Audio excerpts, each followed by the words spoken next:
No, no, nosotros.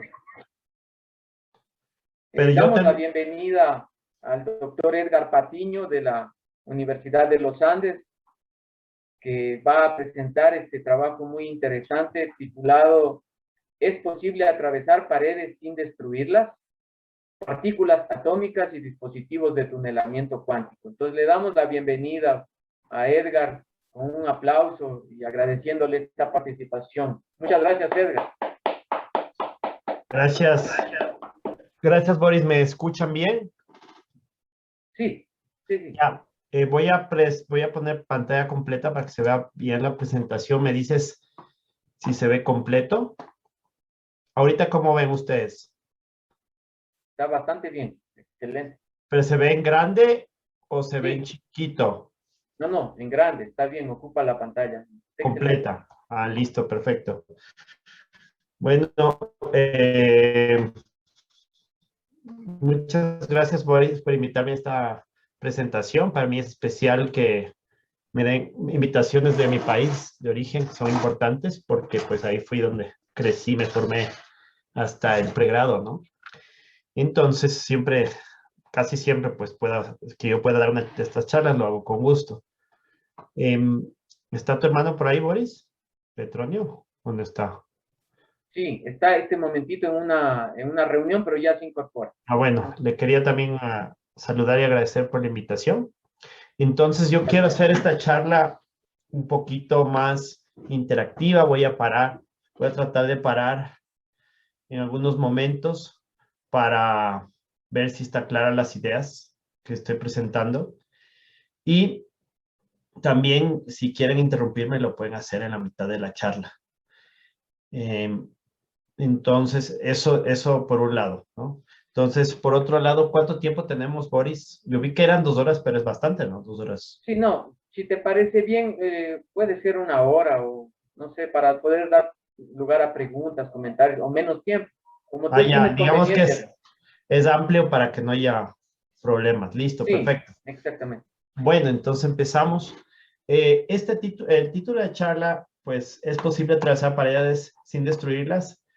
Partículas atómicas de dispositivos de tunelamiento cuántico. Entonces, este título, ustedes lo pueden ver un poco llamativo y es porque es parte de una de mis charlas, claro, modificado para esta presentación porque el tiempo es distinto, de mi clase, la que pueden ver acá, la física, a ver ya, la física de lo extraordinario. Entonces, es un curso que la idea es dictarlo a personas que están haciendo diferentes carreras, pero presento ahí los fundamentos de la física para poder entenderlo a cabalidad el fenómeno sin tanta ecuación, básicamente. Eso es lo que hago en este curso y ha sido bastante exitoso porque ha habido incluso gente que ha grabado el curso y lo hemos puesto hemos tenido videos sobre el curso, etcétera. Entonces, yo lo que he hecho es modificado un poco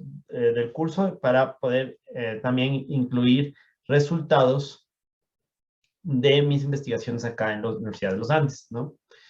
Entonces, el curso empieza simplemente empiezo con motivación para los estudiantes.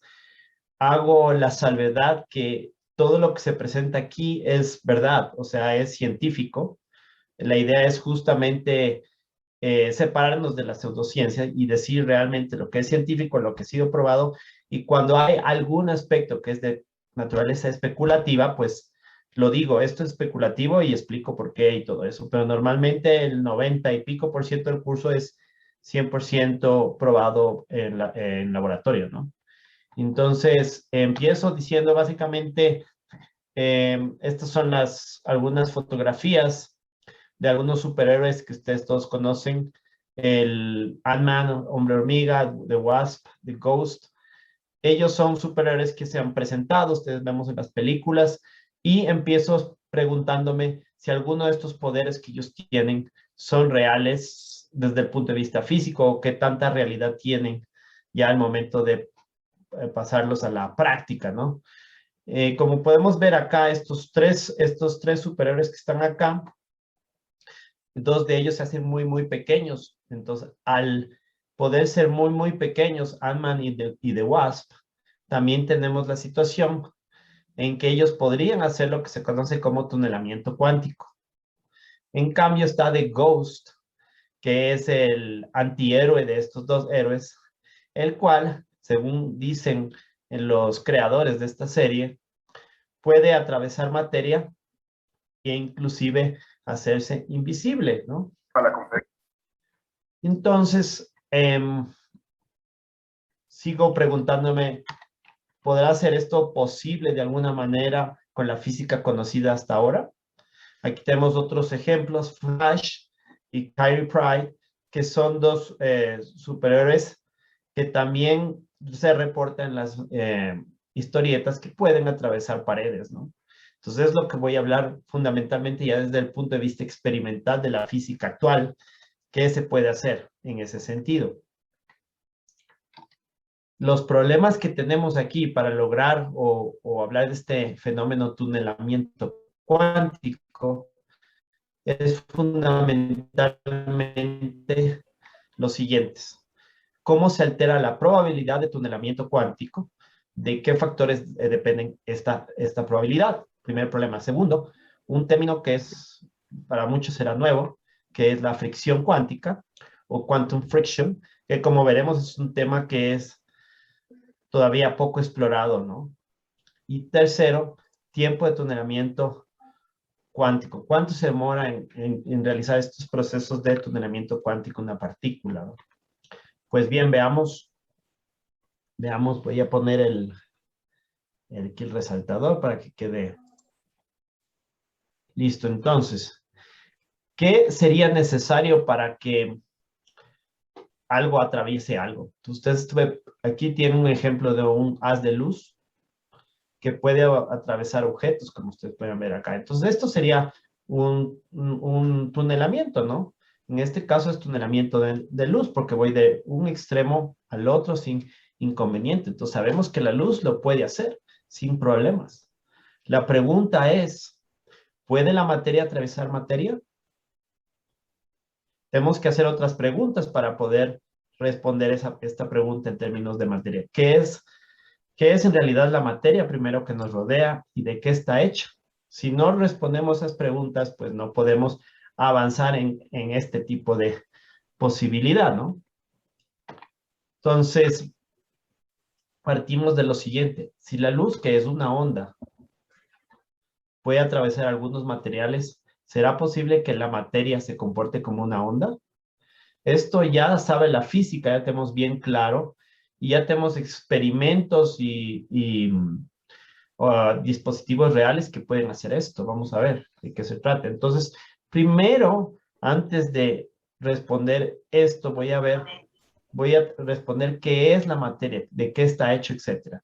Y aquí voy a dar ejemplos reales de todo lo que ocurre ya a nivel macroscópico y físico. Entonces, empecemos por la estatua de la Pola o Policarpas. Esta estatua justamente está cerca de la Universidad de los Andes y si ustedes le ven esta estatua, parecería que está hecha de metal, ¿no?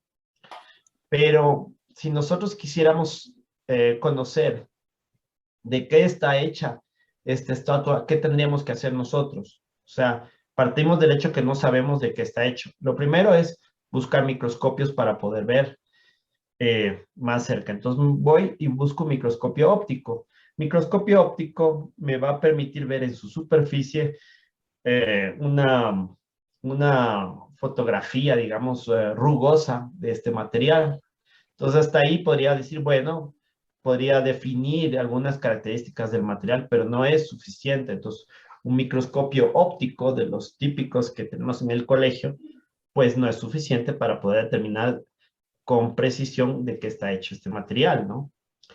Vamos a ver si es que hago un zoom mayor, utilizo un microscopio de transmisión electrónica, donde me permita ver átomos. Yo podría ver los átomos que componen la estructura y ustedes van a ver que sus estructuras van a ser variadas. En este caso, una estructura cúbica, pero hay otras tetragonal, cúbica centrada en la cara y otro tipo de estructuras de los distintos materiales. Ya con este tipo de microscopios yo ya podría determinar los elementos que componen la estatua y podría decir de qué elemento está compuesta esta estatua, ¿no es cierto? Entonces ya tengo mucha información después de esos estudios. O sea, a ciencia cierta yo podría determinar claramente de qué están hechos los materiales con la tecnología que tengo actualmente. Pero puedo hacer un zoom aún mayor, acercarme incluso un poco más al material. ¿Y qué voy a ver? Voy a ver átomos individuales, pero esto ya es una representación, ¿no? Porque nosotros todavía, bueno, hasta donde hemos llegado en la actualidad, aquí al lado izquierdo ustedes tienen una fotografía de un material con varios átomos, que son estos circulitos que están acá. Y esta fotografía es tomada con un microscopio de transmisión electrónica de alta resolución, ¿ya? Esos microscopios no se los puede encontrar en cualquier sitio. Me parece que en Colombia hay unos 3 más o menos. Pero incluso los que están en Colombia no alcanzan a ver átomos individuales. Entonces, para ver átomos individuales tenemos que irnos a algunos poquitos microscopios que hay en Estados Unidos y en Europa y en la región asiática, ¿no? Lo que es importante aquí es que cada uno de estos circulitos es un átomo entero, como ustedes pueden ver acá. Ahora, a pesar de que yo no puedo ver exactamente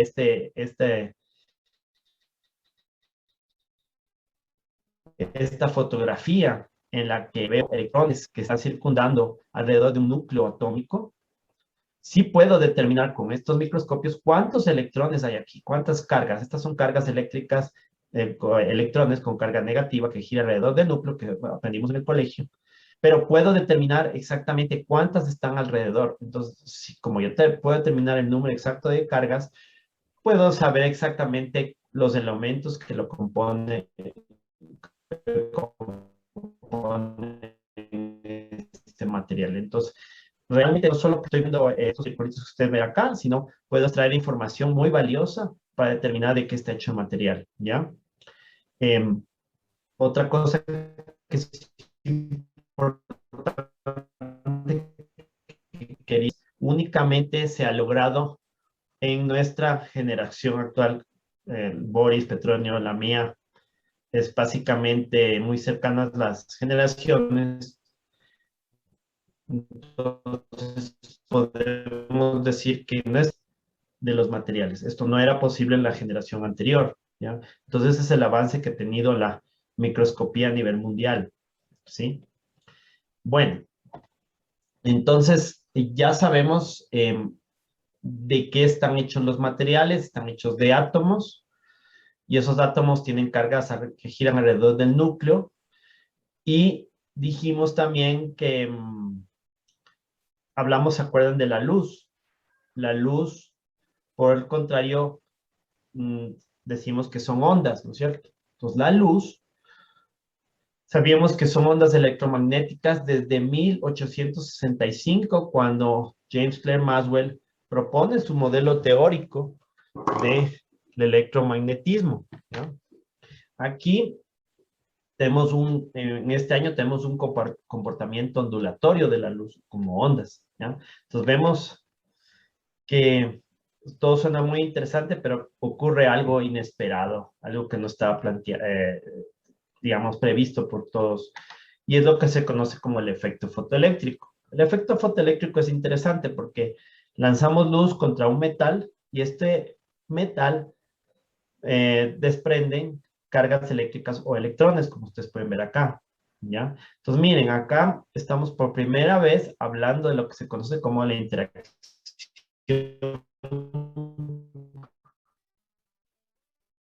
luz. Estos días ya puede hacerlo un estudiante de pregrado en una clase de física, ¿no? El efecto fotoeléctrico. Entonces, nosotros podemos determinar que hay cargas que salen del metal, pero en 1887, ni siquiera cuando se descubre este fenómeno, cuando la luz interacciona con la materia, ni siquiera se tenía claridad de la existencia de los electrones, ¿no es cierto? Recuerden que los electrones se prueban experimentalmente, o estas cargas que yo hablé al inicio, estas que giran alrededor del núcleo, se prueban experimentalmente en 1905. Entonces, no teníamos esa claridad. Sin embargo, ya se observa algo, lo del efecto fotoeléctrico, la interacción luz-materia, y eso era impresionante, increíble en esa época, porque decían, si la luz son ondas, la energía debería ingresar de manera gradual al material. Entonces, lo interesante de este experimento es que no importa la intensidad de la luz. Es decir, si yo tengo un bombillo, lo vuelvo más intenso, no voy a arrancar más electrones. Lo que es importante aquí es el color. O sea, si tengo un color rojo, va a ser diferente la cantidad de electrones que saco si tengo un color verde o un color azul, ¿no es cierto? Entonces, el color fue lo impresionante. Entonces, la gente en 1887 se quedó sorprendido por este fenómeno, porque no podían entender, no se podía entender por qué ocurría esto, ¿no? Entonces, no es hasta 1900, año 1900, y que Max Planck habla de la energía de las ondas electromagnéticas que solo puede liberarse en paquetes de energía, paquetes. Y aquí viene la parte interesante, porque sigue hablando de ondas, Max Planck. Una onda, por definición, está inyectando la energía de manera gradual en un objeto, ¿no es cierto? Entonces, ¿cómo así que son, o sea, cómo es esto de que sigan hablando de ondas? Y ahí viene, pues, la genialidad de Albert Einstein en 1905, cuando él propone que la energía de la luz está constituida por paquetes o cuantos de energía o fotones, ¿ya? Es por eso que, no sé si ustedes saben, él se gana el premio Nobel no por la relatividad especial o general, sino por el efecto fotoeléctrico, ¿ya? Entonces él resuelve un gran problema que tenían desde 1987, que no había claridad, ¿no? Entonces sí es un problema interesante que se resuelve. Y luego, Einstein dice, la luz se puede comportar como una partícula o un fotón. Entonces, imaginemos que en lugar de tener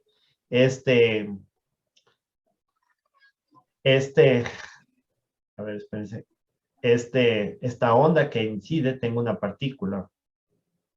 Y esto es lo que le llamó a Einstein fotón. ¿Sí? Una partícula que incide con una cantidad de energía que instantáneamente arranca electrones del material. Muy bien. Eso fue muy interesante. Obviamente por tiempo no me puedes tener tanto en estos temas, pero aquí tenemos a Luis de Broglie, físico francés, que hizo un trabajo teórico como su trabajo de doctorado, PhD, y a él se hizo una pregunta que es muy válida. Ya sabíamos por lo del efecto fotoeléctrico que la luz se está comportando como que fuera una partícula en ese caso. Entonces, de Broglie se pregunta, ¿será posible que las partículas o la materia se comporte como onda? Esa es una pregunta que se la hace.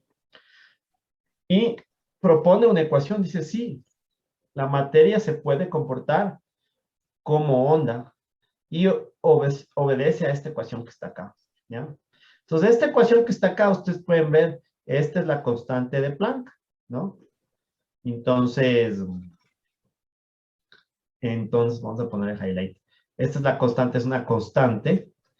Y acá tengo otra constante y otra constante. Voy a... Un segundito. Acá tengo otra constante que es la masa y la velocidad que no es constante. Esta es la velocidad de una partícula. Entonces, si yo estoy hablando de electrones, aquí tengo un cañón de electrones, disparo electrones hacia abajo o pelotitas, ¿no es cierto? El electrón tiene una carga y tiene una masa, ¿no es cierto? Entonces, la masa será la masa que está aquí. Pero lo que es interesante aquí es que cuando yo incremento la velocidad, ¿qué va a pasar con la longitud de onda? ¿Qué va a pasar? Entonces, si yo veo al electrón como una onda, dibujemos aquí la onda, ¿no? Si veo al electrón como una onda, ¿qué va a pasar cuando yo incremento la velocidad de este electrón? ¿Quién quiere participar? Me gusta ser interactivo porque si no, no sé cómo está avanzando la charla. Entonces, no sé si alguien quiere. Boris, ¿quieres participar? Mejor dejemos que los asistentes participen. A ver, ¿quién quiere? Facilito la pregunta. ¿Qué pasa si la velocidad es más grande?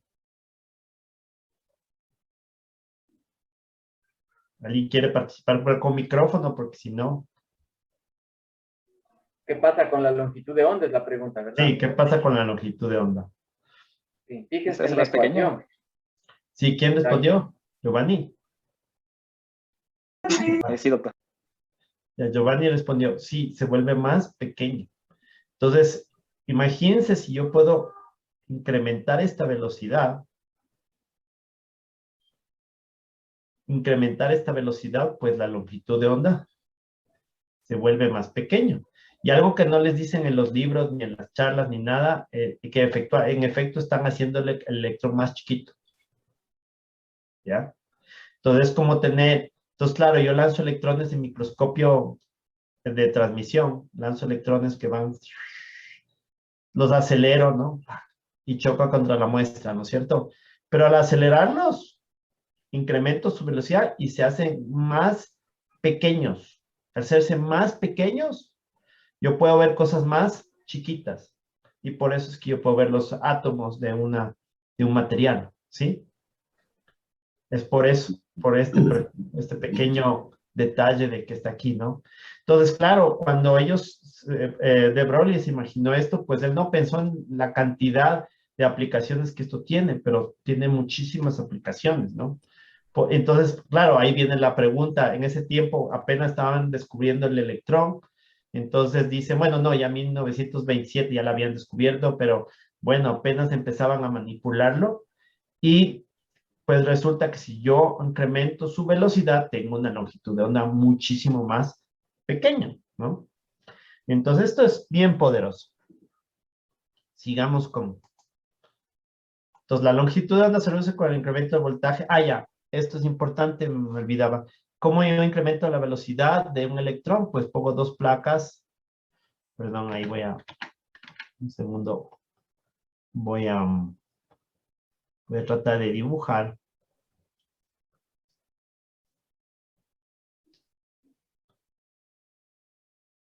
Aquí ponemos una placa.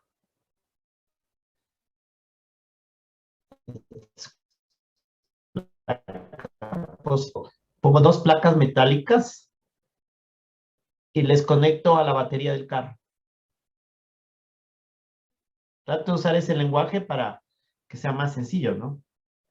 Este es el extremo positivo, el negativo y son los 12 voltios de la batería. El rato que yo conecto estas dos placas genera un campo eléctrico.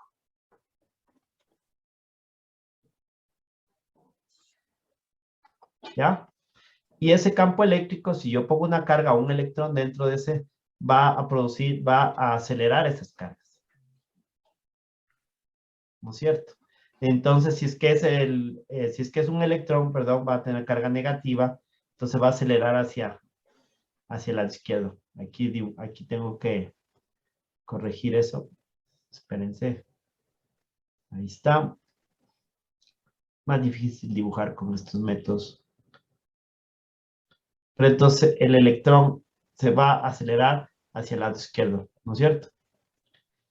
Lo mismo utilizo un microscopio de electrónico. Utilizo un conjunto, si se quiere, placas que me permiten acelerar las cargas. Y al acelerarlas, cuando ya llegan a la muestra, van a tener una longitud de onda menor. ¿Cómo es que se llama esa cola? Frutaris. Frutari. Creo que ahí hay un background, un audio, bueno, no importa. Bueno, entonces, ¿está claro el principio? ¿Está claro? Entonces aquí vemos que en efecto yo puedo decir que con lo que dijo de Broglie, que un electrón puede ser asociado a una longitud de onda, ¿no es cierto? Pero todavía ustedes saben que en la física y en la ciencia eso no es suficiente, ¿ya? Entonces, es como Santo Tomás, que hasta que ponga el dedo dentro de la mano del hoyo no va a creer, ¿no es cierto? Entonces se hacen experimentos. El primer experimento fue hecho por los hermanos Davison Germer. Ah, no, no son hermanos, perdón. Son dos físicos que trabajan en 1920, están desde 1923 a 1927. Ahí ellos pretenden hacer un experimento que normalmente se hace con luz, pero con electrones, ¿ya? Entonces, vamos a ver de qué se trata. Creo que aquí lo tengo. Allá, miren. Si tuviésemos luz y tengo una placa con dos agujeros o una rendija, lanzo la luz y genero lo que se conoce como un patrón de interferencia, en el que tengo líneas oscuras y claras que se repiten de manera infinita, ¿no es cierto? Van perdiendo intensidad, pero al final se van repitiendo de manera infinita. Entonces, eso es una demostración que en efecto, yo aquí lo que tengo es la luz comportándose como una onda. Ahora, ¿qué pasa cuando yo reemplazo el haz de luz con un haz de electrones, un cañón de electrones? Para eso necesito poner, en lugar de una doble rendija, como está aquí, necesito poner una red cristalina de níquel, en este caso, un material. Como les dije, los materiales están hechos por átomos y esos átomos están separados a una distancia del orden de los angstroms.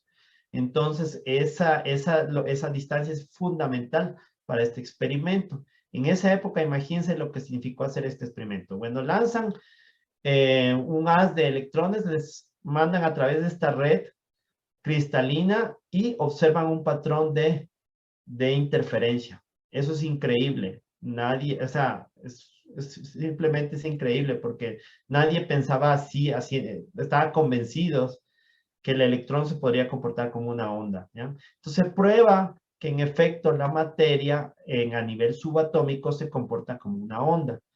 Es importante mencionar que este experimento ahora ya está a la mano de estudiantes de pregrado de la universidad. Por ejemplo, aquí en los Andes, como ustedes ven aquí, ven estos círculos que están acá. Esto es un patrón de interferencia que mostramos en la clase a los estudiantes de un experimento que uno puede comprarlo. Si compramos el experimento, hacemos esto mismo y vemos estas franjas circulares que me están mostrando la difracción de electrones, o sea, los electrones comportándose como ondas. Incluso les hago a los estudiantes que se acerquen y verifiquen que no hay ninguna luz por ahí, ningún láser escondido, ni nada, ¿cierto? Y ven en efecto que tengo un patrón de interferencia y en efecto que los electrones se comportan como ondas.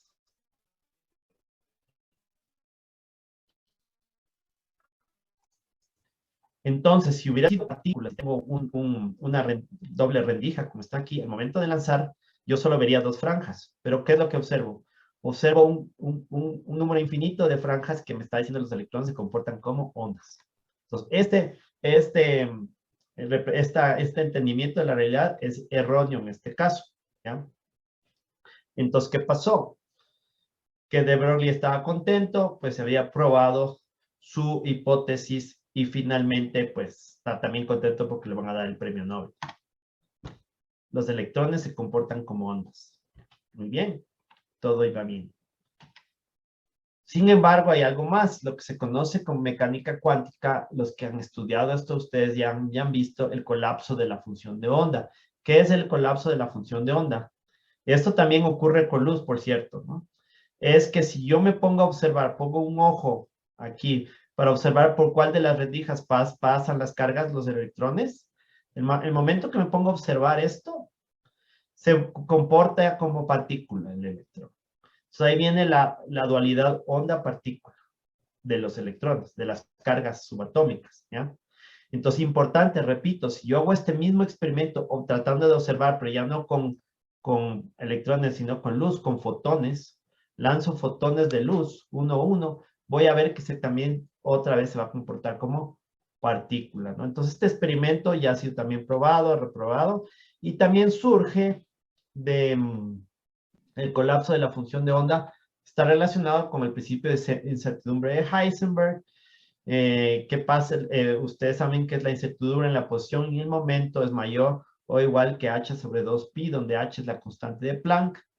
Entonces, ahí básicamente lo que yo estoy diciendo es que si es que tengo una certeza en la posición, tengo una incertidumbre en el momento, si tengo una certeza en el momento, velocidad, tengo una certidumbre en la incertidumbre en la posición, o sea, no sé dónde se encuentra. Entonces, la posición, digamos que se va pues, haciendo difusa del electrón. Después, en 1925, tenemos la ecuación de Schrödinger, que es h phi igual a e por phi, ¿no es cierto? Y aquí esta ecuación es muy importante, la ecuación de Schrödinger, porque significa que a partir de ella ya estoy tomando a la materia como ondas, y estoy hablando de ondas de materia, y puedo sacar información de la probabilidad que esté ubicada en una posición determinada, o la probabilidad que tenga una velocidad determinada, y etcétera, etcétera, etcétera, ¿no es cierto? Todo eso sale de la mecánica cuántica. ¿Cuáles son las conclusiones más importantes de su vida? Que nunca tienen que olvidarse, es que tanto la luz como los electrones se comportan de dos maneras, como ondas y partículas, depende del contexto en que se encuentren. Eso es lo fundamental conclusión. Esto no es nada de, nada, digamos, que la gente cree que es así. No, eso es así porque ya hay experimentos que demuestran y se repiten y se repiten y se repiten. Entonces no tenemos más nada que duda de eso. Y también que es posible colapsar la función de onda y que se comporte como una partícula, ¿ya?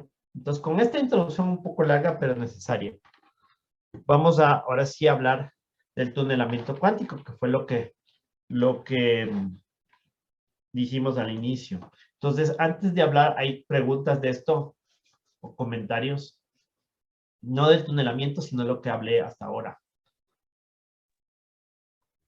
Sí, solo manifestar que en el caso de la ecuación de Schrödinger es bastante delicado la cuestión cuando se incluyen los términos no lineales, ¿no? Ahí el ver que el problema está bien puesto es una cuestión bastante compleja que depende del espacio donde se estudia la función de onda. Creo que te refieres, Boris, términos no lineales, por ejemplo, cuando hay interacciones. Sí, cuando hay interacciones de tipo, pero no lineal. Sí, claro. Claro, eso es muy complejo ya el rato que nosotros ya nos ponemos a tomar, por ejemplo, ya no partículas individuales, sino ya más de una partícula, interacciones, ya se complican bastante más, ¿no? Sí, es verdad. Bueno, listo, gracias, Boris. ¿Algún otro comentario o pregunta?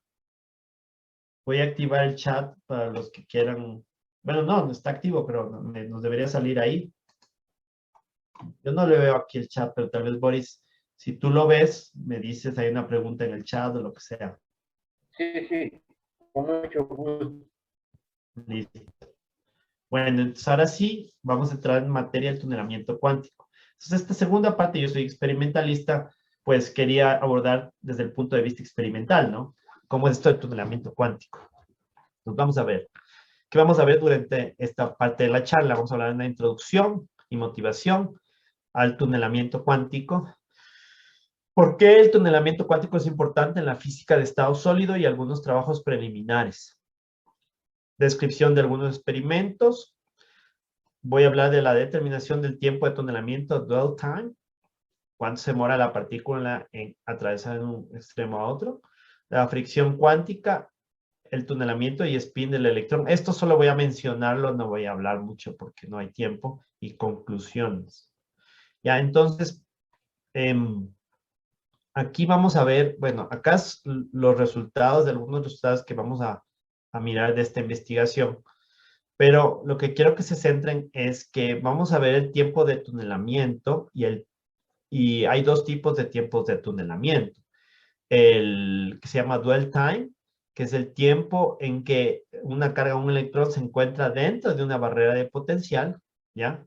Independientemente que este electrón se reflejó internamente o no, ya voy a explicar eso de qué se trata. Y otro tiempo que se define como traversal time, el tiempo de que se muere el electrón de ir de un extremo a otro. Entonces, estos dos tiempos son distintos, pero están relacionados, ¿ya? Lo que nosotros encontramos es que estos tiempos son menores que aquellos sin disipación, ¿ya? Ya vamos a ver a qué me refiero con eso. ¿Qué más? Voy a hablar de junturas de tunelamiento cuántico para estructuras de aluminio, aluminio 2 o 3, aluminio de estado sólido. Esos son los que me voy a enfocar. Hay otras que se pueden hacer, pero estas son las típicas que se utilizan. Y voy a hablar de un coeficiente de fricción para estas junturas de tunelamiento cuántico. Voy a hablar de los efectos de la temperatura. Vamos a ver qué ocurre. Entonces, esto no pudiera ser posible sin la ayuda de otras personas, ¿no es cierto? No puedo hacerlo yo solo. Entonces, tenemos aquí hay dos, lo que hablo aquí principalmente están estos dos artículos. Hay un tercero que lo vamos a sacar pronto en esta área y hay otro que también tiene relación, que no está acá. Pero es un trabajo colaborativo con un estudiante, con Daniel Lozano, que es un estudiante que ahora está en la Universidad de Waterloo haciendo su doctorado, aquí hizo su maestría, y con mi estudiante doctoral Leonardo Ríos, el cual está ya, esperamos, finalizando su doctorado, y Nilima Kelkar, que es de hecho una física de altas energías, digamos, se puede decir. Pero le convencí que me ayude con este tema desde el lado teórico, porque ella es teórica, yo soy experimental, entonces pues pudimos así colaborar.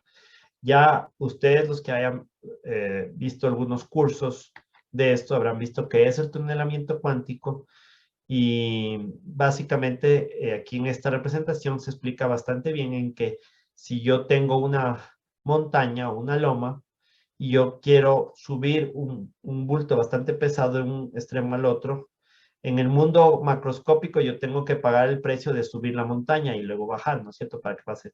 En el mundo cuántico resulta que es posible que si no tengo la suficiente energía, yo pueda atravesar esta montaña sin tener la energía necesaria, ¿no? Entonces, este es el tunelamiento cuántico. Claro que la probabilidad de que esto ocurra eh,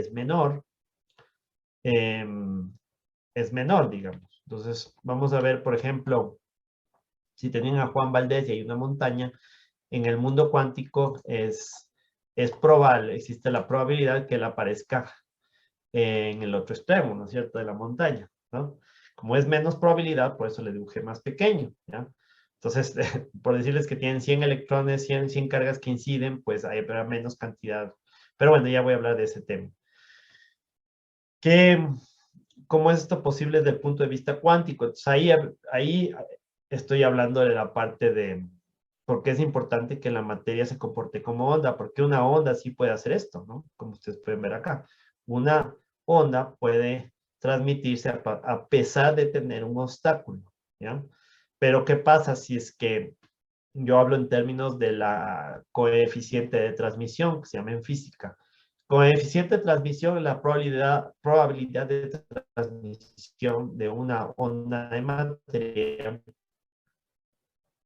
o una onda en general. Entonces resulta que cuando la barrera tiene un ancho y un alto definidos, la probabilidad de que esto ocurra es distinto de cero, ¿no es cierto? Pero cuando esta barrera es bastante ancha, pues la probabilidad es nula. Entonces por eso T es igual a cero. Esto significa que no importa si sea en el mundo cuántico, tampoco va a haber, esta onda no puede penetrar si es que es muy ancha la barrera. Entonces, en efecto, esta es una magnitud física, este ancho, y el alto de la barrera sí va a depender de varios aspectos. Entonces, aquí ustedes habrán visto en los que están estudiando física, que tenemos una onda de materia que incide contra una barrera de potencial. Cuando a mí me enseñaron esto por primera vez, pues yo decía, yo pues la estudié, creo como la mayoría, desde el punto de vista matemático, ¿no? Y eso está bien porque sí es como nos lo presentaron, pero sí se puede ver desde el punto de vista físico, experimental, a qué significa esto. Entonces tienen un electrón o una carga que incide contra una barrera de potencial. Entonces, digamos que cuando incide, como estoy tratando esto como una onda, parte de esta onda de materia va a transmitirse y parte va a reflejarse, como ustedes pueden ver acá. lo que se transmitió, a su vez, parte va a reflejarse dentro de la misma barrera y parte va a transmitirse. Entonces, realmente, ustedes para calcular el coeficiente de transmisión tendrán que dividir este coeficiente que está aquí, esta amplitud F, dividido para amplitud A, que es la onda incidente, elevo al cuadrado y tengo esta expresión, ¿no? Y esto es el coeficiente de transmisión. Entonces, ¿por qué quería hablarles de eso? Es porque lo siguiente, si uno hace el cálculo que uno ve en física o mecánica cuántica básica, uno ve que en efecto el coeficiente de transmisión, que es la probabilidad de transmisión de un lado izquierdo al derecho de la barrera, va a depender de todos estos parámetros que están aquí, donde es la energía del electrón y B es la barrera de potencial, ¿no es cierto? Entonces, aquí ustedes pueden ver que depende de la masa, ¿no es cierto? Entonces, esto es lo que les quería mostrar. Entre menor sea la masa, mayor va a ser la probabilidad de tunelamiento. Entonces, ya vamos viendo de qué depende que este T, este coeficiente o esta probabilidad de transmisión sea grande. Va a depender también de la masa. Si es menos masa, mayor va a ser la probabilidad. Si es más energía, mayor va a ser la probabilidad y así sucesivamente, ¿no es cierto? Ahora, ya esto pues, puesto desde el punto de vista ya práctico, tenemos ya en la actualidad equipos que funcionan con tunelamiento cuántico. Este ya no es un concepto teórico, sino es completamente experimental. Creo que hay una pregunta por ahí.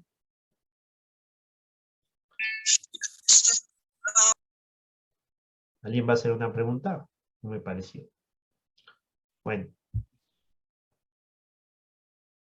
Si quieren también pueden escribir en el chat y ahí, Boris, me interrumpes nomás. Sí, Pregunta. creo que no hay ahorita preguntas. Bueno, entonces sigamos. Entonces aquí tenemos este microscopio de tunelamiento cuántico. De hecho, acá en Colombia están tratando de armar unos colegas, pero no es fácil. Entonces, acá en cambio, dispositivos de tunelamiento cuántico, que son los que yo me dedico en mis investigaciones. Y también ya se han hecho dispositivos, eso.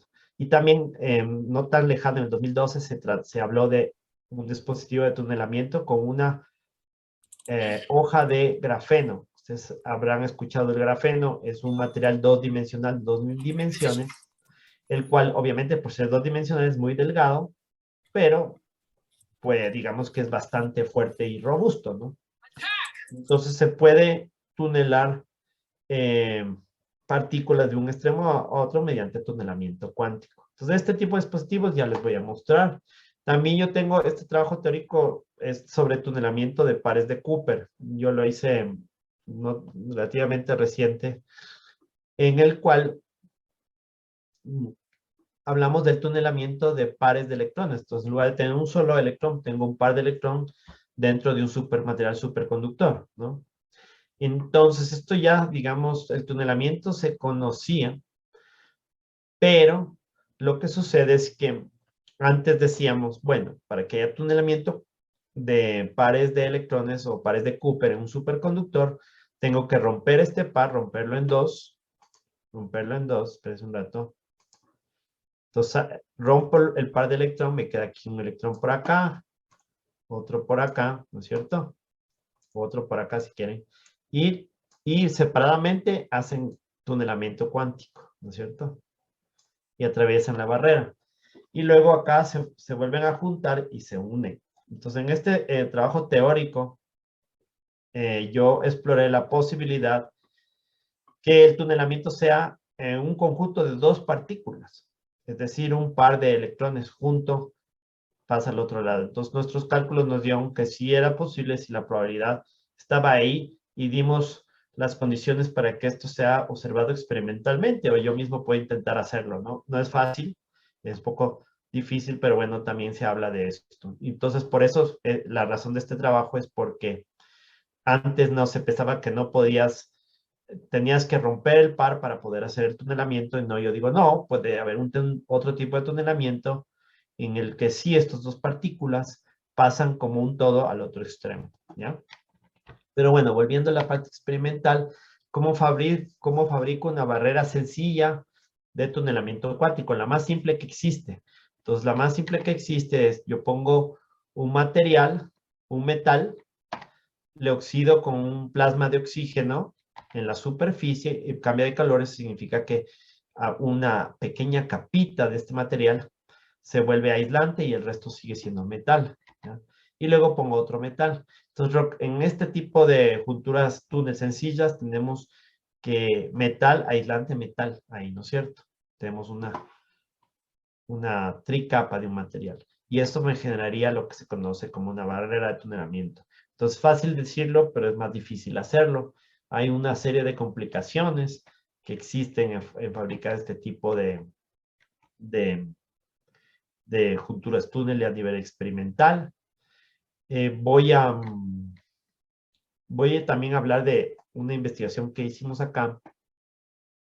Y era básicamente que también queríamos estudiar en función de la temperatura. O sea, no solo decir, bueno, tunelamiento cuántico a temperatura ambiente, sino qué pasa si yo enfrío el material y veo qué pasa. Entonces, se sabía antes de este trabajo que la altura de la barrera parecía que disminuía al aumentar la temperatura, ¿no? Eso parecía, y habían trabajos hasta 77 grados Kelvin. Nosotros ahorita nos encontramos una temperatura aproximada de 300 grados Kelvin. Pero las explicaciones eran controversiales, entonces nos pusimos a revisar estos trabajos en función de la temperatura.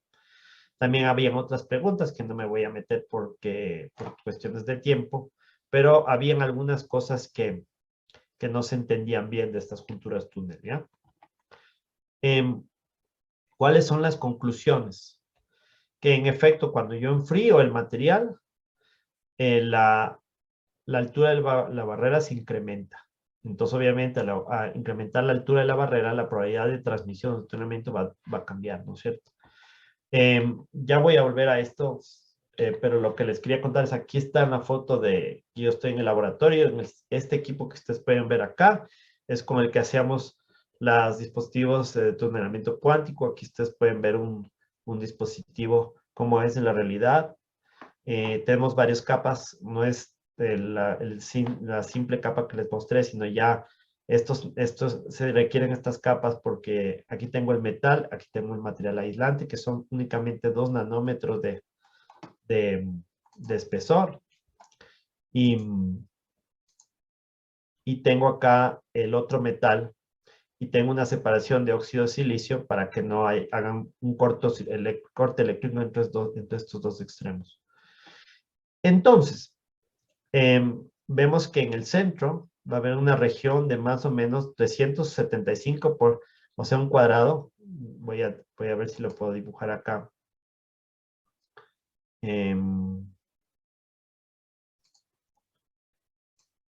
Un cuadradito acá, donde voy a tener el material aislante separando de los dos metales, ¿no? Y aquí voy a tener la barrera de potencial en este óxido de aluminio 2 o 3. Entonces, importante acá que se acuerden es que el ancho de la barrera es este S, es que tan grueso, y esto es del orden de 2 nanómetros, ¿sí?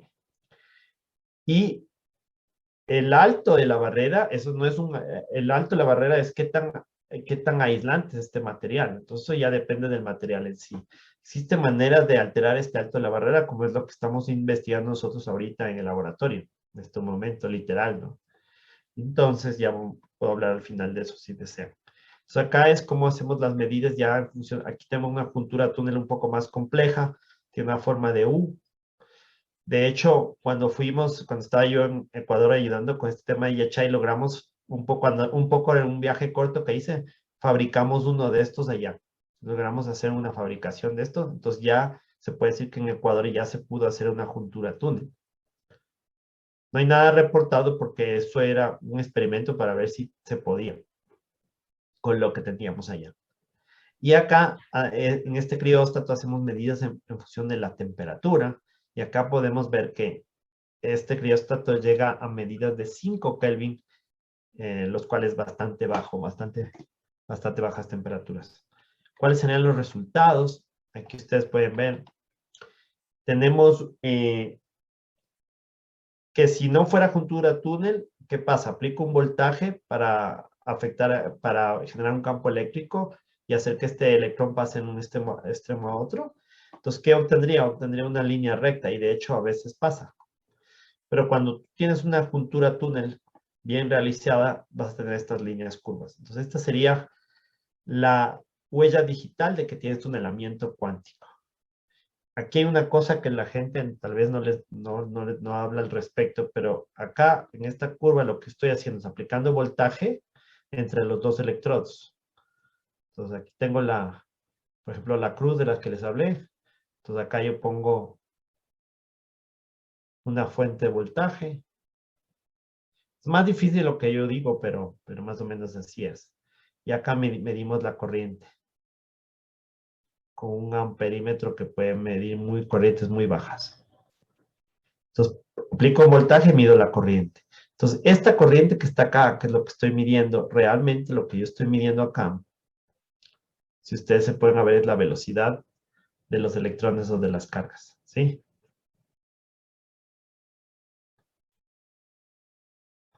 Entonces, si yo veo que incrementa esta corriente, estoy incrementando la velocidad cuando yo aplico un voltaje. Entonces, incremento el voltaje, hago que la velocidad de tunelamiento sea mayor.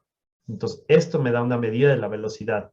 Y esto, pues, me está dando esto lo que estoy haciendo es aplicando un campo eléctrico para que, un campo eléctrico, me sale torcido esto, pero un campo eléctrico en esta dirección para que los electrones o las cargas sean acelerados. Espérense, no me está saliendo bien esto.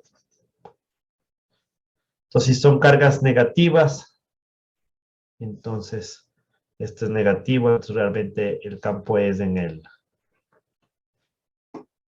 esta dirección, ¿no? Pero eso es porque esta carga es negativa, ¿no? Bueno, entonces, así es como hacemos el experimento a grosso modo.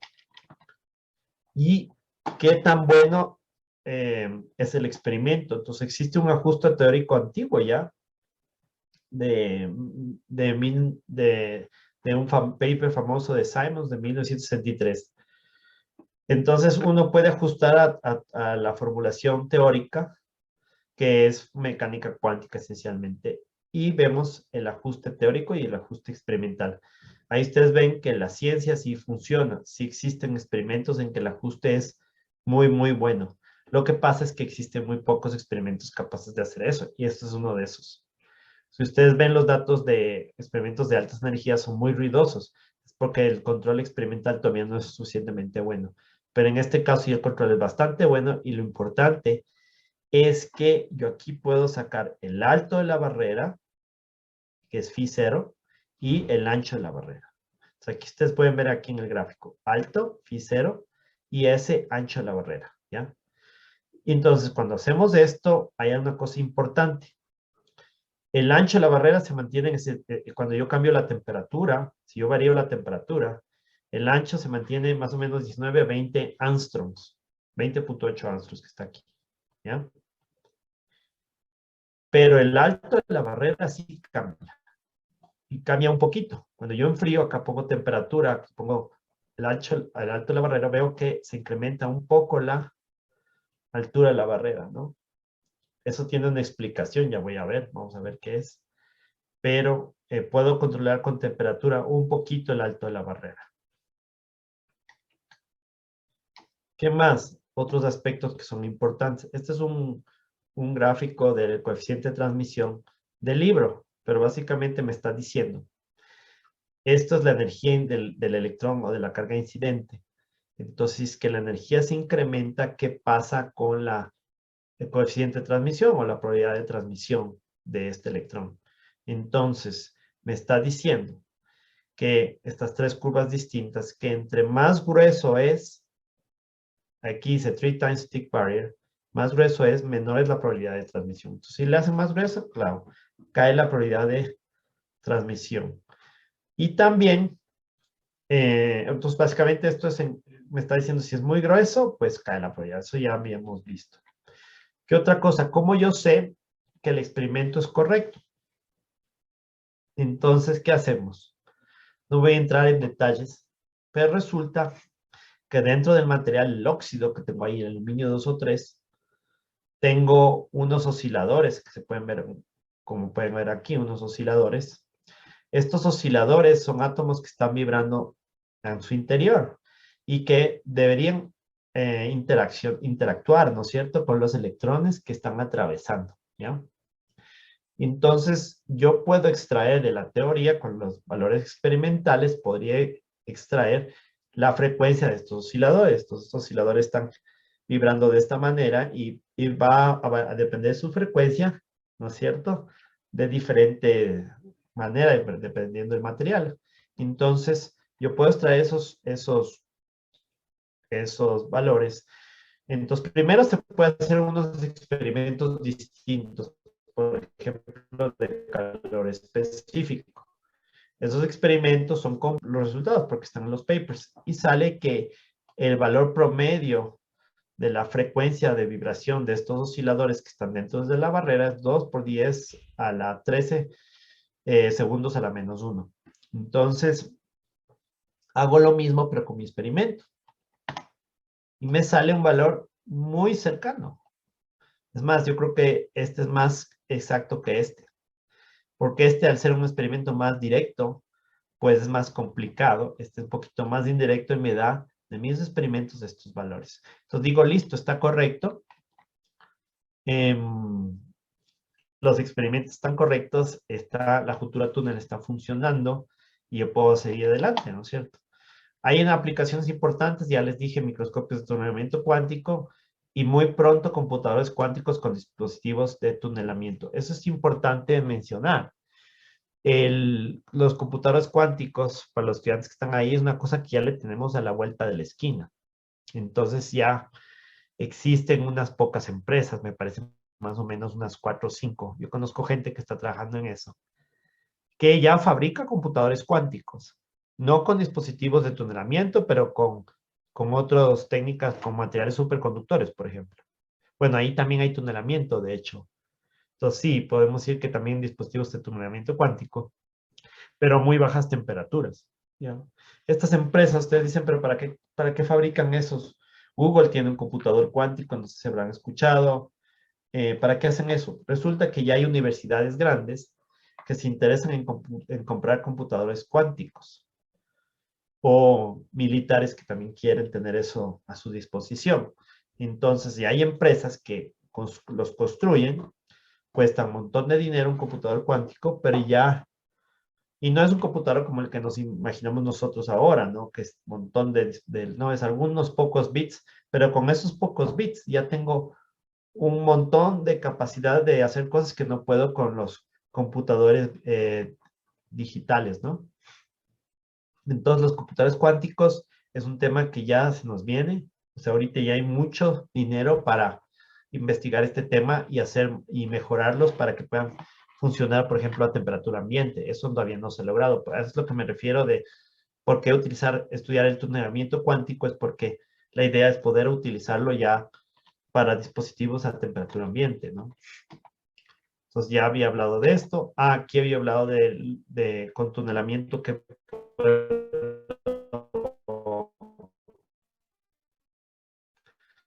estudiando materiales de superconductores, con tunelamiento cuántico. Yo puedo expandir esto si tienen preguntas, pero en efecto esto es básicamente lo que...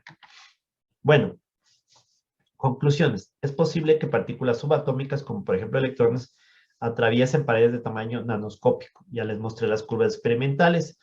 Esto tiene aplicaciones en dispositivos y microscopios de tunelamiento cuántico. Se ha logrado tunelamiento cuántico a distancias de alrededor de 2 nanómetros en aire y materiales aislantes. Otras investigaciones. Otra cosa que es importante es cuánto tiempo se demora un electrón en atravesar una barrera túnel. No sé si los asistentes, alguien quiere participar y decirme el número, cuánto tiempo se demora. Ver quién quiere participar. Diga un número, cualquier valor es correcto.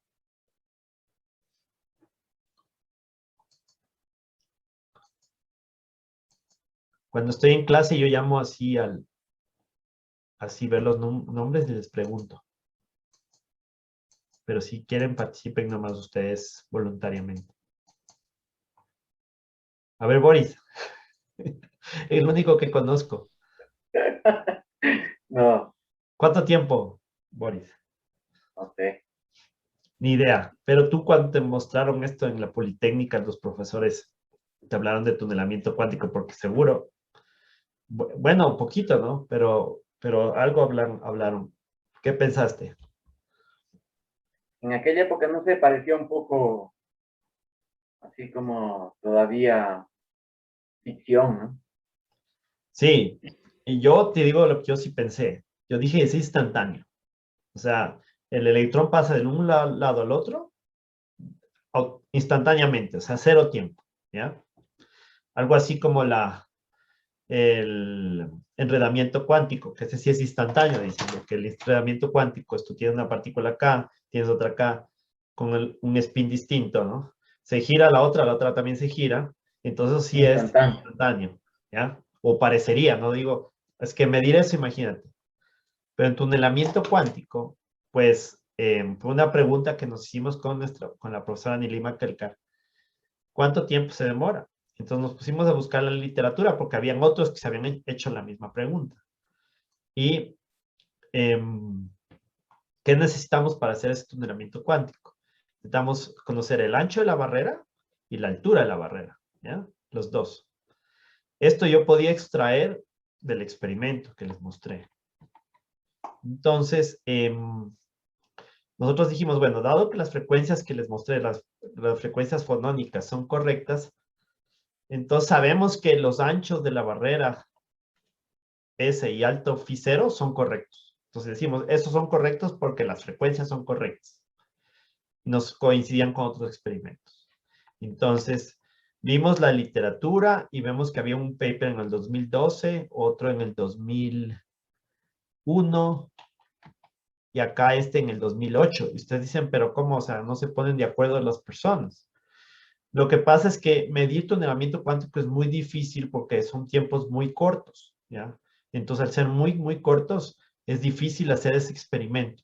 Entonces, lo que hacemos es básicamente, ellos hacen experimentos con luz, con ionización, ionizan átomos, tratan de ver cuánto se demora ese átomo ionizado. Ya es diferentes experimentos completamente. No es en dispositivos túnel como el que les mostré, y no hay una certeza. Aquí hay una gran incertidumbre. Entonces, por ejemplo, acá dice del orden de 1 por 10 a la menos 15 segundos. Esto es lo que ellos dicen, pero no sacan un valor certero. Luego, hablan en esta letra de Nature, también hacen lo mismo, tampoco hacen también un ato seco, un ato segundo, pero no llegan a lugares certeros, ¿ya? Este ato seco ionization del 2008 también del orden de a la menos 18 segundos, ¿ya?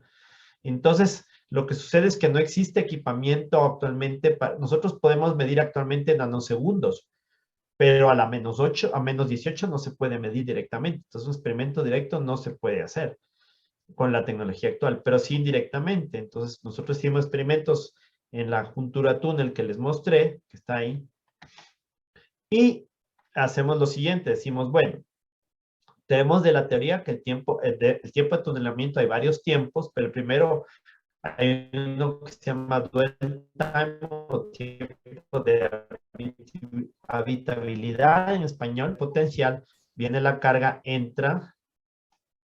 Aquí dentro de la barrera de potencial se puede reflejar, ¿no es cierto? ¿No es cierto? Entonces, ¿qué significa? Que el electrón entró, se reflejó y salió. Entonces, salió por este lado, ¿no es cierto? O sea, Edgar, es tipo una probabilidad, ¿no? De lo que veo ahí. Sí, Estás es una calculando. probabilidad. Sí, correcto. Es una probabilidad. Pero también existe otra probabilidad que el electrón venga, no se refleje, sino se transmita. Entonces, si ustedes ven acá, el tiempo que se demoró este electrón es distinto al que, perdón, al que se demoró el que está acá, ¿ya? Entonces, lo único que se puede calcular es un tiempo promedio o el tiempo de habitabilidad dentro de la barrera, ¿ya? Y esto es este tiempo, ¿ya? Pero hay otro tiempo que ese sí es, yo mido cuando entra y yo mido cuando sale, y es el tiempo de transmisión. Entonces, este D, dwell time, es de habitabilidad y T es de transmisión, son dos tiempos, ¿ya? Nosotros hicimos los dos, pues teníamos los datos y podíamos usar las ecuaciones, ¿ya? Hacemos eso y sacamos estos resultados. Voy a tratar de... que aquí me sale un... No puedo esperar. Quiero borrar estos. Bueno, no puedo borrar es... Ahí ya, eso fue. Listo, listo. Entonces aquí en este gráfico no quiero que detallen tanto este gráfico. Esto está en el paper que nosotros publicamos. Pero lo que les quiero mostrar es que este TD es dwell time, de habitabilidad, que les hablé hace un momento. Y eso está marcado por esta curva negra que está acá, ¿ya? Y eso está dibujado en función de la energía de la carga, ¿ya? Entonces recuerden que el alto de la barrera es más o menos 2 electronvoltios, o sea, como por acá. Cuando la energía de la partícula ya llega a ser 2 electronvoltios, ya pues, ya la probabilidad de transmisión es alta, ¿no es cierto? Porque ya está por encima de la barrera inclusive. Entonces, ¿qué se observa? Que el tiempo de tunelamiento se va incrementando, incrementando y luego empieza a oscilar. Ya cuando está por encima de la barrera, ¿ya? Entonces dijimos, ya, entonces cuando el electrón se encuentra con energía a la mitad de la barrera, o sea, por aquí, el tiempo de tunelamiento nos dio 3.6 por 10 a la menos 16 segundos, ¿ya? Entonces eso es interesante porque este tiempo ya es sacado indirectamente, pero ya tenemos un valor más o menos preciso, no como los otros experimentos, ¿ya? Entonces, por eso es que la gente sí puede utilizar este valor porque ya tienen un valor. En cambio, los otros tenían como por encima, una cosa así, ¿ya? Entonces, en dispositivos como los que hicimos sale este valor, ¿ya? Ahora, estamos haciendo experimentos también con campo magnético actualmente y incluyendo una cosa que se llama el speed del electrón. Entonces, yo cambio el campo magnético a ver si es que el tiempo de tunelamiento cambia, ¿ya? Ya vamos a ver. Entonces, sacamos ese tiempo y acá hay un tema central tercero que tampoco no hemos hablado todavía y es el tiempo de lo que se conoce fricción cuántica o qué podemos decir de cuánta energía se pierde durante el tunelamiento cuántico. Entonces, esto, en principio, ustedes me pueden decir, bueno, tal vez Boris no me va a decir eso, pero ¿esto para qué diablos sirve? Porque Boris no me va a decir eso porque es matemático. Pero me va a decir que sí es muy chévere y que seguir adelante, ¿no es cierto? Pero sí sirve y mucho, ya van a ver por qué.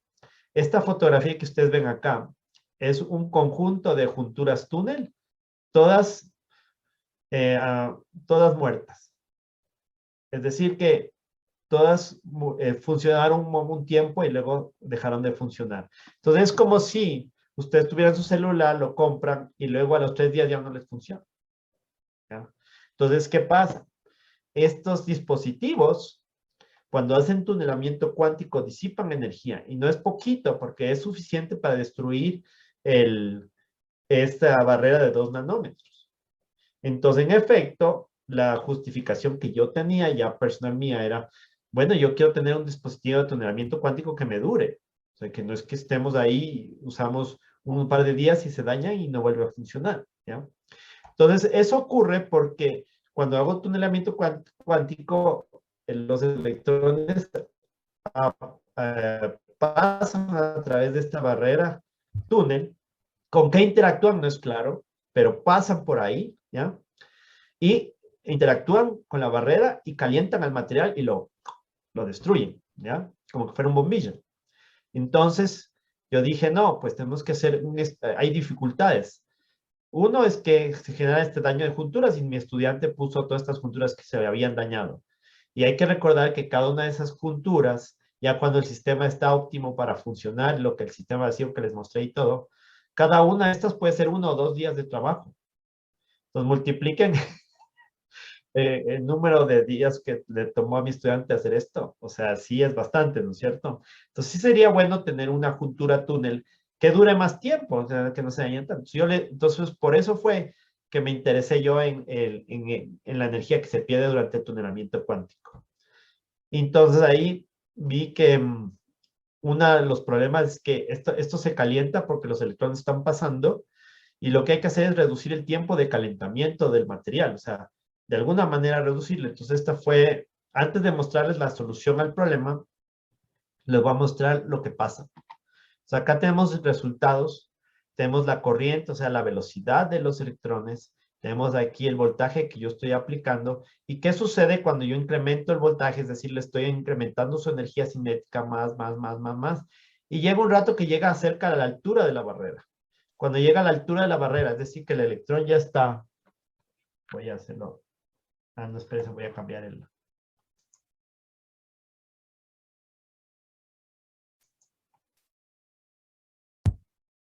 Tengo. Edgar, una preguntita. Sí, adelante.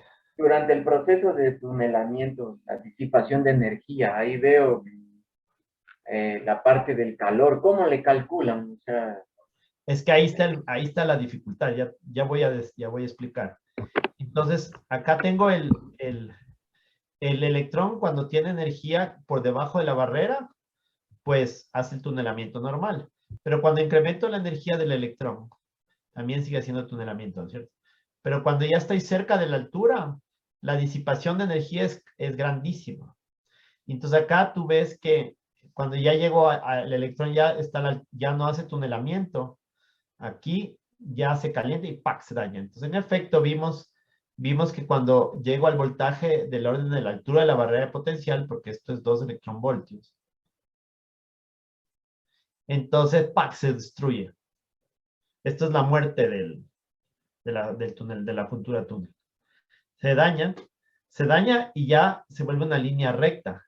¿Se acuerdan que yo les dije cuando había línea recta ya no hay tunelamiento? En efecto, aquí ya no hay tunelamiento. Y aquí ya está muerto el sistema, ¿ya? Entonces, mi objetivo era, vamos a hacer dos formas de medir diferentes, pulsado y DC. Ya voy a explicar qué es.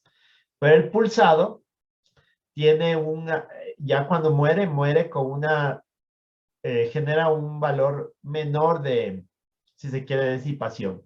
Y acá un mayor, y aquí en cambio completamente. Bueno, ya voy a explicar de qué se trata. Pero esta es la muerte de una juntura túnel. Si ustedes ven en la literatura, ustedes a lo sumo van a encontrar, porque esto a nivel de investigación se quedan en esta región. Es decir, que los voltajes no superan 1 voltio en la investigación. Nosotros ya superamos y fuimos hasta el fondo del asunto y vimos qué pasa. Entonces ya voy a responder a la pregunta de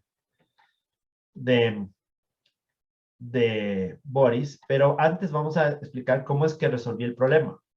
Entonces, lo que yo hice fue, dije, bueno, el problema es que si yo lanzo un flujo de electrones continuo, ¿ya? Si yo hago eso, miren, si yo lanzo un flujo continuo de electrones, eso es un problema porque constantemente están calentando la barrera, ¿no es cierto? Constantemente. Eso es un problema, ¿ya? Entonces yo dije, le propuse al estudiante, no, hagamos un experimento distinto. Vamos a generar pulsos de cargas de electrones, pulsos. Entonces lo que hacemos es, mandamos pulsos de corriente de esta manera, ¿ya?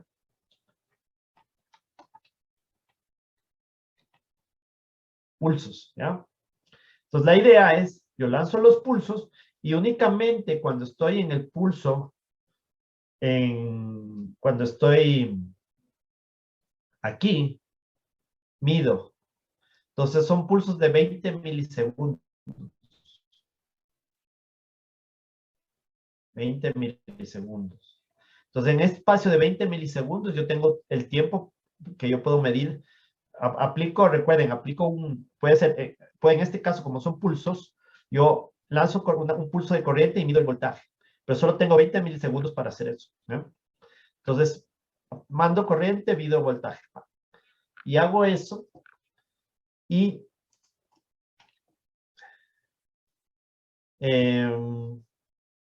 hay otras complicaciones también que son importantes mencionar. Cuando yo subo el voltaje, se deforma la barrera de potencial, como ustedes pueden ver ahí.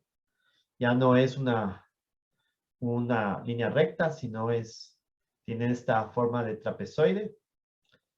Y eso también es otra complicación. Entonces, el modelo teórico de Simons ya no, o sea, se puede usar, pero ya tiene más limitaciones. Entonces, la pregunta que me hacía Boris era básicamente, ¿qué pasa cómo hacemos para medir eso? O para estimar? Entonces, aquí en este gráfico ustedes pueden ver dos cosas. Uno, los datos, que son los que están aquí en negro, y el modelo de Simons. El modelo de Simons que les mostré teórico no contempla la disipación, no contempla eso. Entonces yo ya no puedo usar el modelo de Simons a partir de, en este caso, 0,7 voltios. Pero recuerden que yo tengo que llegar hasta 2 voltios. Entonces el modelo de Simons deja de funcionar. Entonces lo que hacemos nosotros es metemos un nuevo término al modelo Simons, le modificamos, si quiere, en disipación de energía. Entonces yo le dije, bueno, lo que vamos a hacer es, a ver, voy acá a poner el pointer. Voy a poner una disipación de energía que me permita decir, entonces supongamos que fuera la disipación de energía normal que aprendemos, yo les digo a mis estudiantes en kinder, pero no es kinder realmente, la fricción de Newton, ¿ya? La fricción de Newton me dice que tengo una constante gamma, tengo una velocidad, ¿ya? Y tengo una posición. Esta es la fricción de Newton. Entonces, esto viene de la fuerza de fricción. No sé si recuerdan que es igual a gamma por B, donde a veces le ponen los textos mu. Entonces, ¿por qué le ponen mu? Pero esta es la fricción de macroscópica en el mundo macro, ¿ya? Acá, en cambio, nosotros proponemos un cambio. Ponemos gamma, o sea, el cambio es el siguiente. El cambio dice, no, señores, a nivel cuántico, tenemos gamma B a la alfa. ¿Ya? A pesar de que en cuántica tú no puedes definir una fuerza como tal, ¿ya? Tú solo interactúas con el medio. Pero aquí nosotros proponemos esto. Y yo le dije, pues vamos a proponer esta interacción. Entonces aquí sí sé lo que hacen los matemáticos. Pues. Dije, bueno, vamos a proponer esto y vamos a ver cuál se ajusta con nuestros datos. Entonces, este término que está aquí es el que me va a dar la fricción.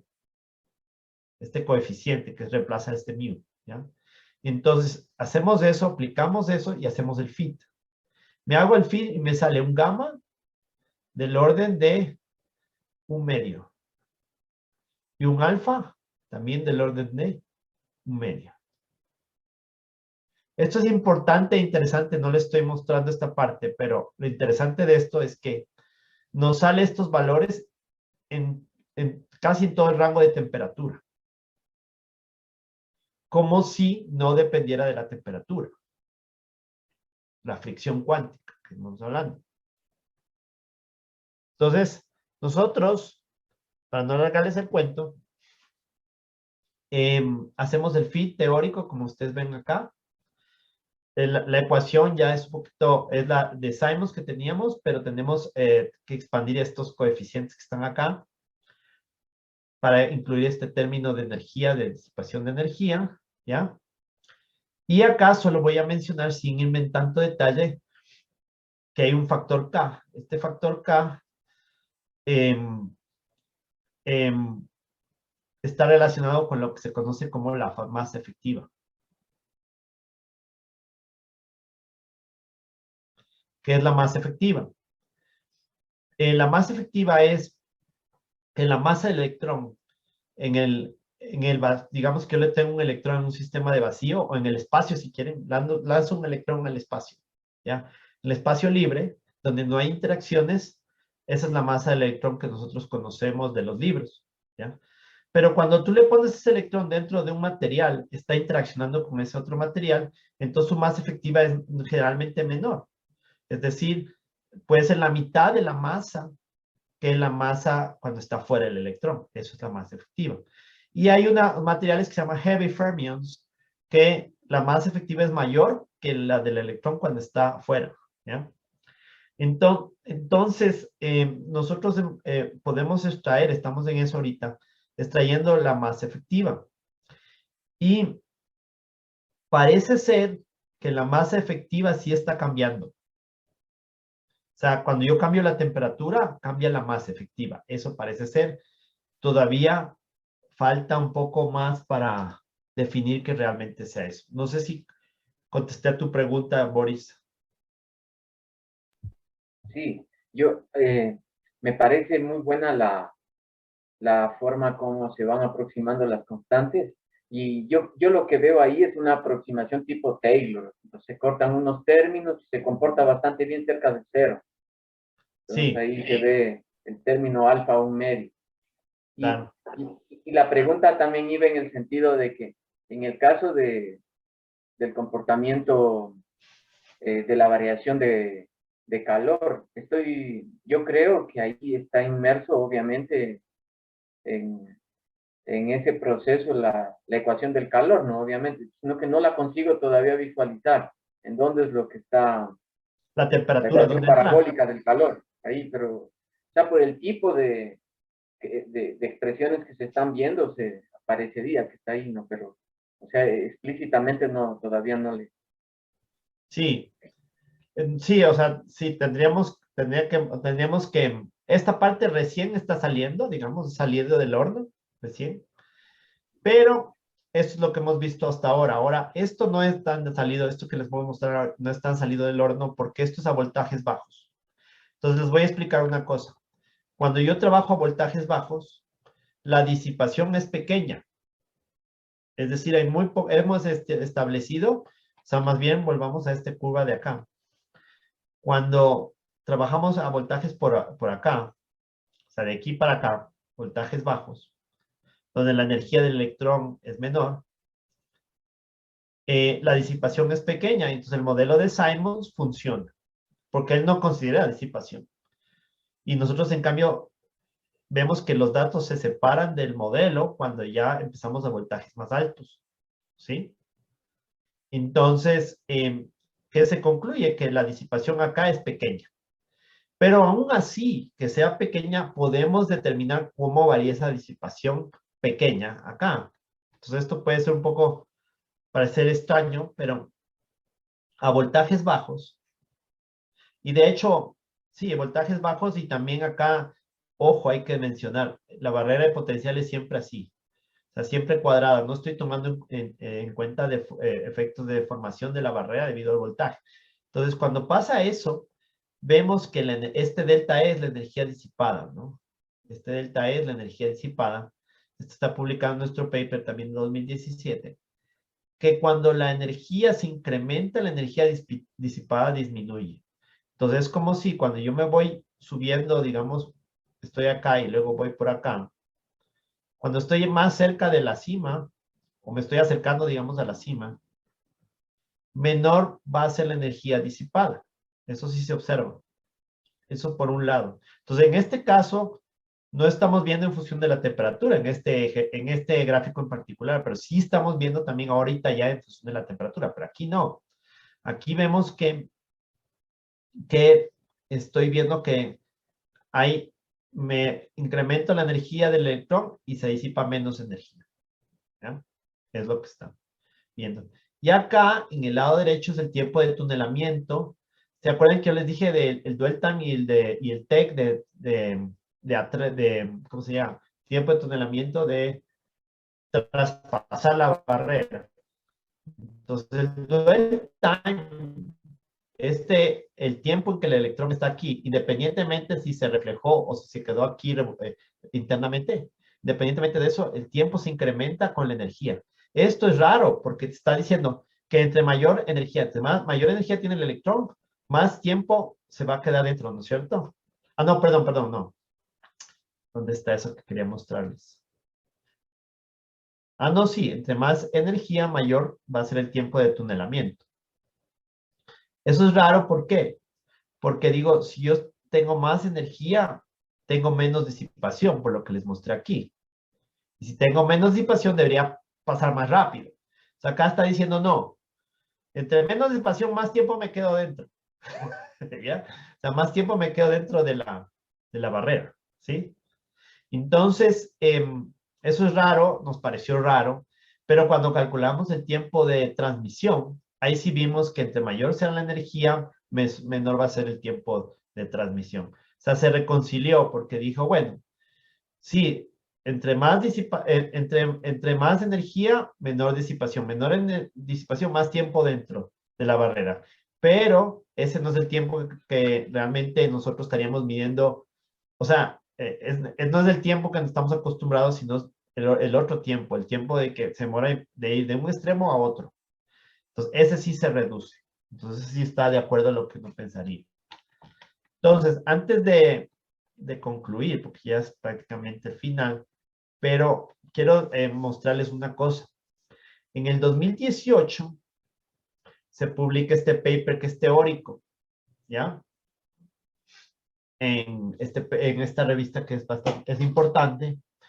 Y acá, Tommaso y Tosati dice, Quantum effects on friction being largely unexplored. O sea que la fricción cuántica ha sido muy poco explorada.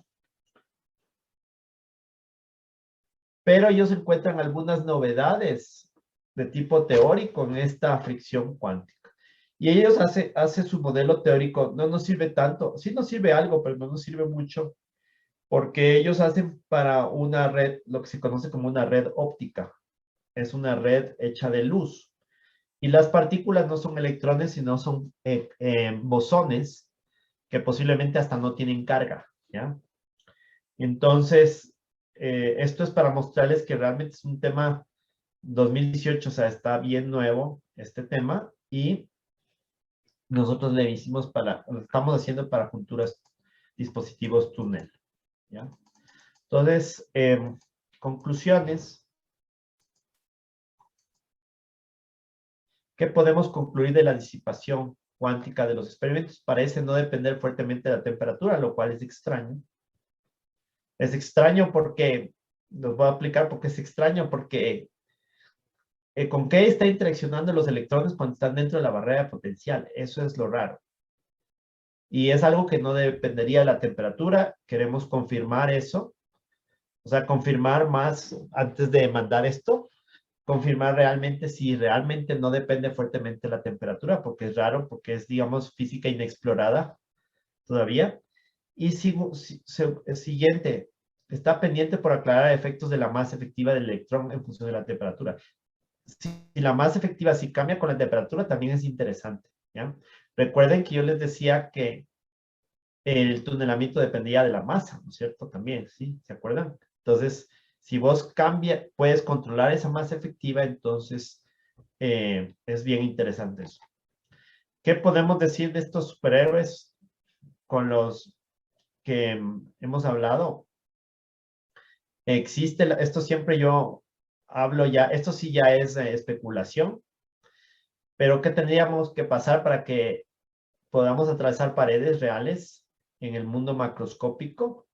Entonces, primera cosa que aprendimos es que estas paredes tendrían que ser delgadas. Y de hecho, sí existen paredes delgadas como las de grafeno, que son hojas de 2 dimensionales de átomos, son hojas de un material. Y entonces ahí uno dice, bueno, si hago paredes de grafeno, en teoría yo podría pasar eso por efecto túnel. Pero hay un problema. Ya no tenemos un electrón, sino tenemos un montón de partículas correlacionadas entre sí, ¿no es cierto? Entonces tendríamos que resolver el problema de la correlación cuántica de las partículas. Eso sería uno. Otra cosa que es importante, Flash, el que ustedes le ven ahí, también tiene ese poder de atravesar paredes. Pero él hace una cosa, un truco. Él puede llegar a velocidades cercanas a las de la luz. Resulta ser que si uno se mueve a la velocidad del 10% de la luz, yo alcanzo energías del orden para un electrón de 2 electronvoltios. Entonces, en efecto, la velocidad sí me ayuda para incrementar la energía, porque la altura de las barreras ya no van a ser 2 electronvoltios, sino va a ser mucho más que eso. Entonces, la velocidad sí me ayuda para poder hacer eso factible, pero no es algo útil, pero no suficiente. Finalmente, aquí hay una superhéroe Ghost, esta, que ya hacen una cosa rara para poder hacer eso, para atravesar objetos. Y es como que se desaparecen, ¿no? Entonces, ya yo estaría entrando en el campo de la especulación, y esto sí le digo a los alumnos, porque esto que voy a decir no es probado científicamente. Y es básicamente que nosotros sabemos que la masa de los objetos en el universo conocido está dado por el campo de Higgs, que es el descubrimiento, ¿se acuerdan que es reciente del 2016, me parece? 2015, ustedes me pueden confirmar, pero es cuando en el CERN se descubrió el bosón de Higgs y se habla de un campo de Higgs que es el que da la masa a las partículas del universo. Entonces, si es que yo puedo de alguna manera alterar el campo de Higgs, yo puedo alterar la masa efectiva de los cuerpos y de esa manera yo podría hacer tunelamiento, porque estoy disminuyendo la masa. Entonces, si es que yo puedo alterar ese campo de Higgs, no es algo muy increíble pensar de que uno puede realmente atravesar objetos modificando ese campo de Higgs. Bueno, eso, hasta ahí la pregunta, la charla, y gracias. Muchas gracias, Edgar, por esta tan interesante conferencia. Un aplauso, por favor. Y damos paso a preguntas, comentarios, por favor, si las personas que deseen participar. Que no sean tímidos, que pregunten nomás. O por el chat.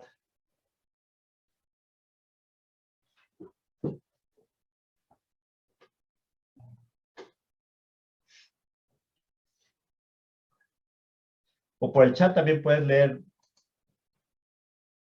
Boris. Sí. Yo lo que veo en la parte del enfriamiento es que no es la ecuación usual, lineal, la ecuación parabólica del calor, porque existe la forma como se está disipando la energía, sigue otro tipo de padrones, entonces deben haber términos de otra índole ahí. Pero lo que sí veo es en la parte del comportamiento exponencial, de cómo decae con respecto al tiempo. Eso, sin embargo, no sé, no exactamente, no sé si ustedes dispongan de alguna ecuación explícita para la pérdida o sea, cómo va disminuyendo el calor, la parte que se disipa energía, pero correspondiente al calor. Ah, ya. O sea, esta parte, lo que vos me estás preguntando, este coeficiente gamma que está acá, ¿ya? Nosotros lo que hacemos es sacar este gamma en función de la temperatura, no es fácil. Tampoco este alfa. De hecho, le tuvimos que pedir te vas a reír, pero tuvimos que pedir la ayuda a un estudiante de pregrado. Porque es mucho trabajo computacional. O sea, es que es muy poquito elaborado. Es un cálculo numérico que se hace. Entonces, hacemos un fit. Ese fit extrae las partículas, los valores de alfa y gamma para diferentes temperaturas.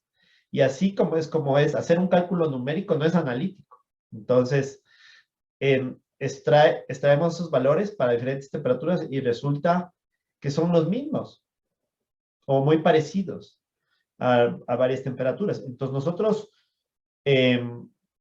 como estamos trayéndose los datos experimentales, no podemos decirte la naturaleza de la interacción que está ahí presente, ¿ya? Solo sabemos cómo se comporta. Entonces,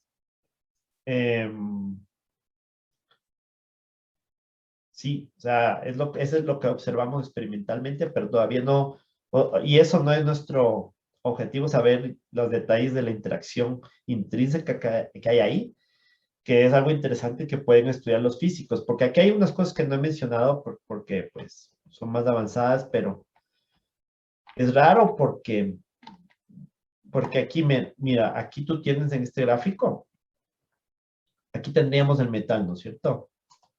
Aquí tenemos el I, que es insulating material en inglés, y aquí tenemos el metal, ¿ya? Entonces, estas líneas que están acá son los estados permitidos de los electrones en un diagrama de energías. Entonces, los niveles de energía permitidos, ¿ya? Entonces, cuando el electrón está aquí, digamos, en el último nivel, es el que hace tunelamiento hacia el otro material, ¿no es cierto? Pero él va a hacer ese tunelamiento en una cosa que se llama la banda de energías prohibidas, o sea, que no hay energías disponibles para los electrones acá, según la mecánica cuántica. Y sin embargo, este está haciendo tunelamiento, ¿ya? Entonces, no está ocupando ningún nivel de energía porque no tiene cómo ocupar ningún nivel de energía. Simplemente lo está atravesando. Entonces, ¿qué pasa ahí? Ya estamos en el límite de la mecánica cuántica, ¿no? O sea, es lo que se conoce hasta ahora. ¿Qué sucede? No. Esto también hay que aclarar. Uno también, yo tengo aquí un material aislante, pero yo puedo poner lo que se llama vacío, o sea, no tener nada ahí, nada. O sea, ahí obviamente en el electrón no necesariamente es el mismo comportamiento porque ya no hay materia ahí. Entonces, este es otro problema distinto. Estos datos son para un material aislante que funge como barrera de potencial y ahí es donde nosotros vemos estos comportamientos de los experimentos.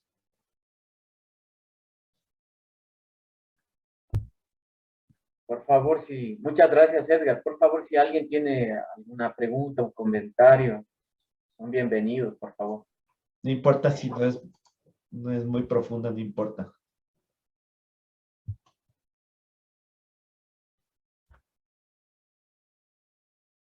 Como pueden ver, hay bastantes problemas aquí que podrían dar origen a situaciones en matemáticas que son bastante interesantes, desde el mismo hecho de las medidas que están implícitas ahí en el cálculo de las probabilidades y también la medibilidad de las funciones, el tipo de operador hamiltoniano que trabajen. Entonces, da lugar a bastantes de lo que se puede ver, situaciones matemáticas que están relacionadas. Pero no sé si alguien desea comentar, por favor. Pregunta, y hay una pregunta. Sí, hay una pregunta ahí. Por favor.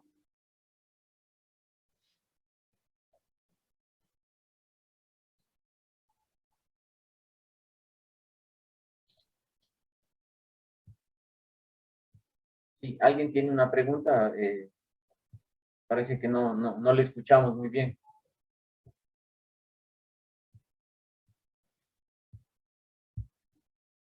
O que escribe en el chat.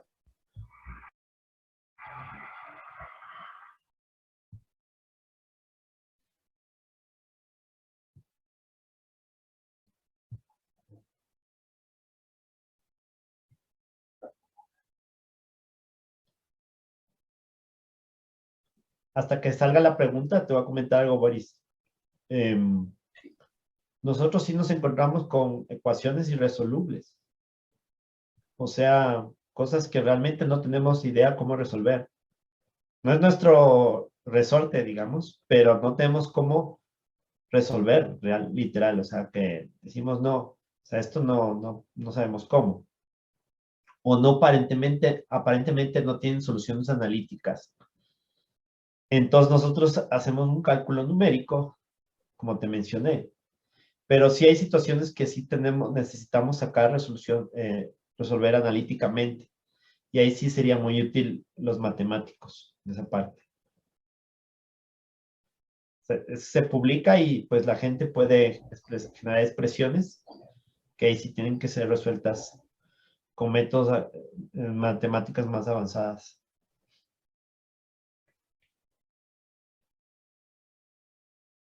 Sí, muy interesante. Yo le veo muchas aplicaciones dentro de la matemática.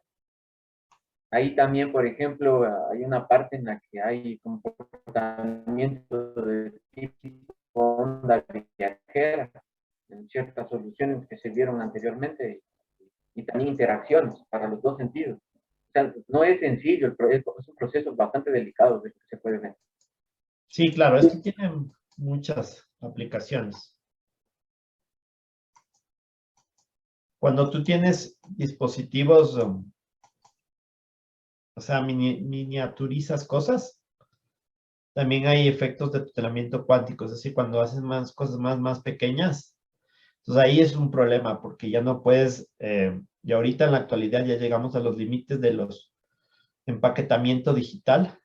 Entonces están buscando nuevas maneras de hacer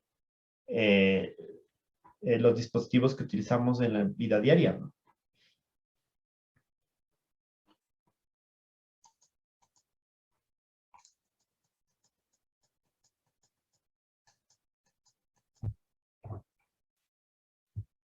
Eh, bueno, no sé si tal vez alguien desea participar. Si no, agradecerte muchísimo, Edgar, esta conferencia tan interesante de física, donde hay cuestiones experimentales y también se puede notar que que está implícito ahí varios temas de matemática, de ecuaciones en derivadas parciales, de la parte de sistemas hamiltonianos, ahí, por ejemplo, en el cálculo de las integrales respecto a qué tipo de medida, las normalizaciones que se están viendo ahí en los procesos, las ecuaciones de disipación de energía, que son varias de ellas de tipo parabólico, la transmisión de ondas que son de tipo hiperbólico, y también los cálculos de los coeficientes de dispersión que se vio anteriormente, que o sea, son procesos dispersivos complicados, muy interesantes. Yo quería felicitarte a nombre de nuestra, de nuestra facultad, agradecerte muchísimo tu excelente y valiosa participación y que sepas que siempre bienvenido aquí en la Universidad Central del Ecuador. Sabes que siempre has participado con nosotros desde el inicio, desde hace muchos años, y que siempre bienvenido a la universidad y, bueno, obviamente a Quito cuando vengas. Es un gusto siempre compartir contigo estas conversaciones, estas discusiones, y agradecerte una vez más, Edgar, y solicitarles a todas las personas que son tan amables un aplauso fuerte para el doctor Edgar Patiño. Muchas gracias, Edgar. Gracias, gracias Boris por invitarme. Yo sé que ustedes ya han avanzado bastante en la Facultad de Ciencias en la Universidad Central.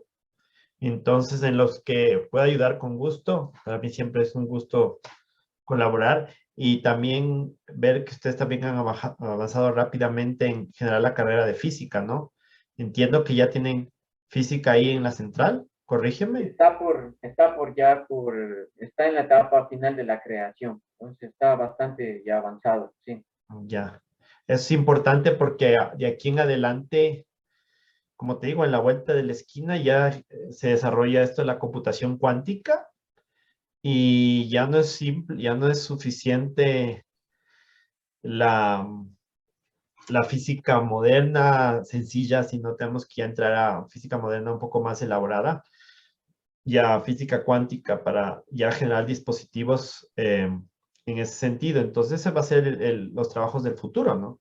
O sea, la gente no, cuando empezaron con la electrónica digital, era en 1960 más o menos.